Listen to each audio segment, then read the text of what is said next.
Hey, this is Josh from Chip Theory Games again, and we are going to touch on the different types of units that are out there from the base side to the upgrade side. I've got some airs units, and also some Brahmin units out here, and I've got both sides showing so that you can kind of see the differences. Let's just talk through the stats real quick on a typical minion.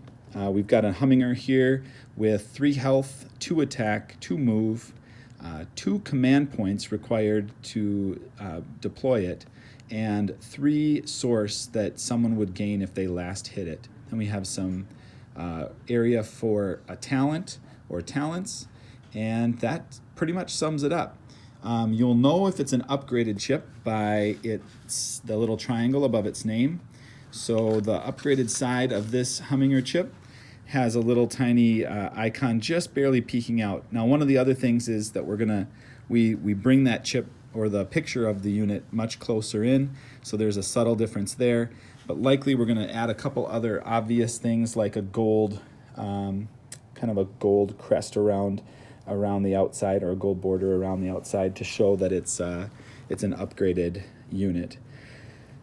So with an upgraded unit, you'll see oftentimes improvements to certain stats like health and attack, maybe lowering of command points to summon that unit, or even a lowering of the source that it grants someone for hitting it. Obviously, most of the time talents will be added in for an upgraded side as well. Now let's just take a look at some of the differences between some of these factions. So there are 3 factions in Cloudspire currently that use the upgraded system, where one side the unit starts as a base side, and then from something, either an upgrade in your fortress, which would be the Brahmin, or their performance out on the battlefield, which is the heirs, they're able to upgrade that unit to an improved side. So we'll just look at that real quick. We've got the grounder here that gets a talent. We've got the Royal Talon, which only improves by 1 health. So the minor increases in comparison to giants, who have pretty major increases across the board to health, to attack, to their range, which is a talent, and then even to the command points to summon. The reason for this difference is because with the Brahmin, you're spending source to specifically upgrade that, whereas with the heirs, you're able to upgrade that unit for free as long as you take out a minion that is equal or greater, or actually greater, in command points or source than your unit. So with some advancements like we talked about, you can even alter that rule. Without going into detail on all the different specifics of the talents that each of these factions have across their minions and heroes, I did want to just show you kind of the depth of that. Each of the factions have their own sheet, reference sheet, and this is one that will have on the back of it, the upgrades that we saw for the fortress, or the advancements. And some of them are pretty straightforward of these talents. Then there's some that are much more complex, like the Roost Roam. This deals with the Elfin Kazi, that little hummingbird unit. And so, just without going into great explanation until we start doing a playthrough, then I'll hit on some of these very specifically. But it's pretty interesting how much depth these skills and talents bring to each of the units, and then timing those upgrades to surprise your opponent at the right time, or utilize them at the right time, become pretty instrumental in traversing this game as well.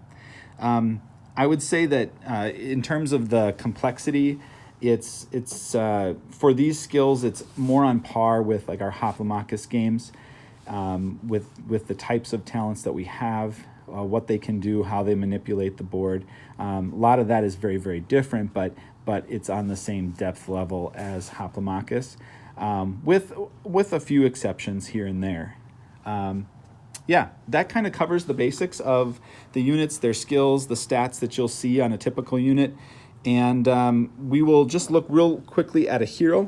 The main difference between the heroes and the minions As you may know, heroes are free roaming, so there's nothing automated about them, whereas the minions are going to be traveling these paths based on their stats, and there's not a whole lot that you'll be able to control other than like direction if there's a choice or there's a blockage in terms of units kind of meeting up, and then some attack priority will be up to you, and once in a while a talent might be up to you on when to use it.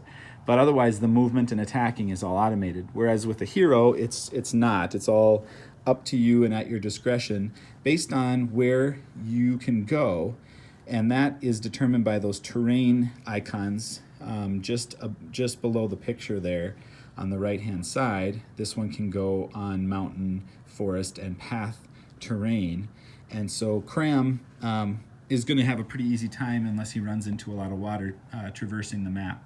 And yeah, so that's a hero. They also upgrade, and they have their ways of upgrading that are similar to each of the factions that they come from.